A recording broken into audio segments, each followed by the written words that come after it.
Hi guys, this is Emily Cupelli, and for today's card, I'll be using the Mermaid for You and Year 6 stamp sets from Fawn.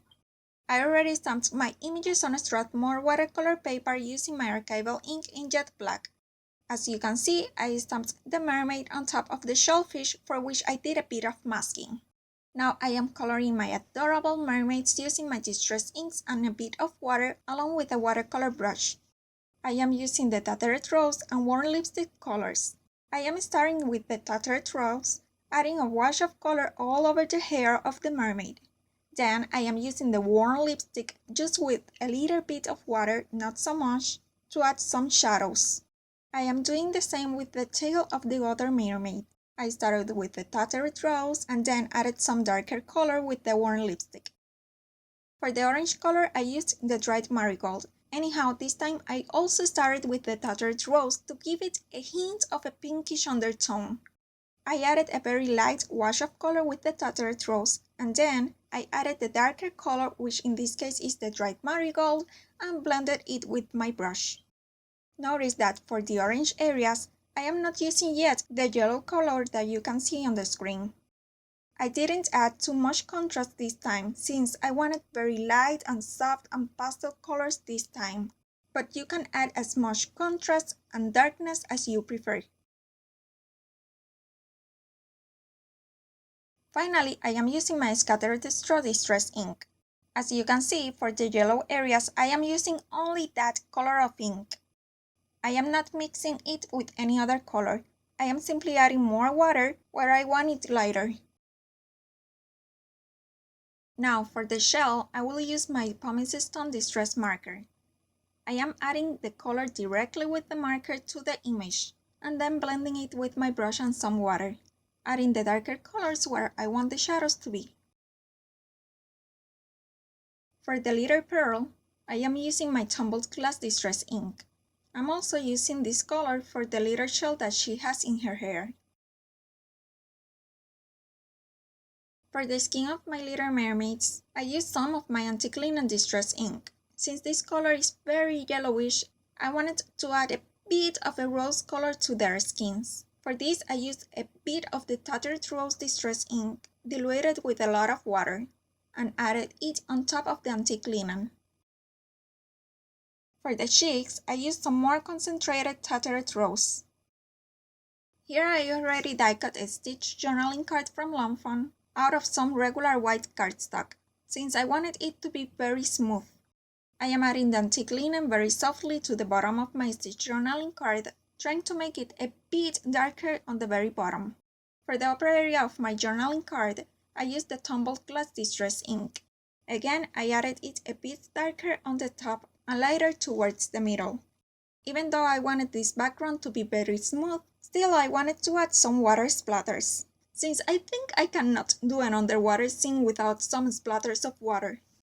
Now I will use my rubber embossing mat from Bug to add some dry embossing texture to another panel using a stencil.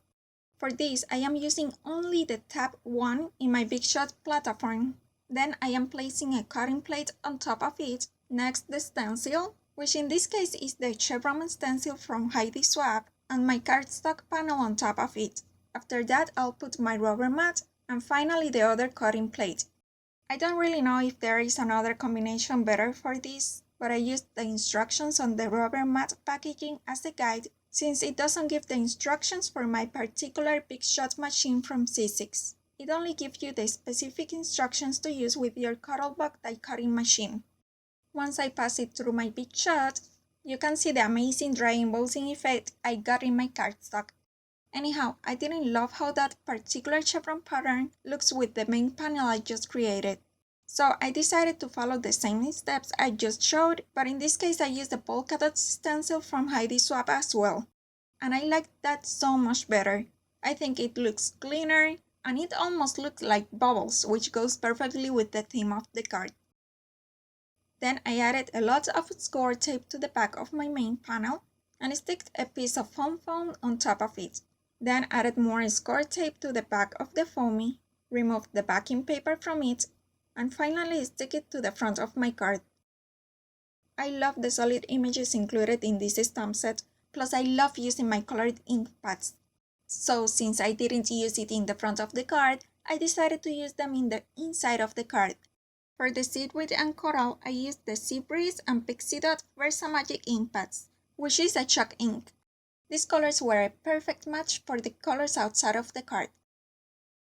Now, I didn't have a pastel, orange or yellow colors, so I used my Fawn ink pad in Fake Tan and my pure color ink pad from W+9 in Wild Mango.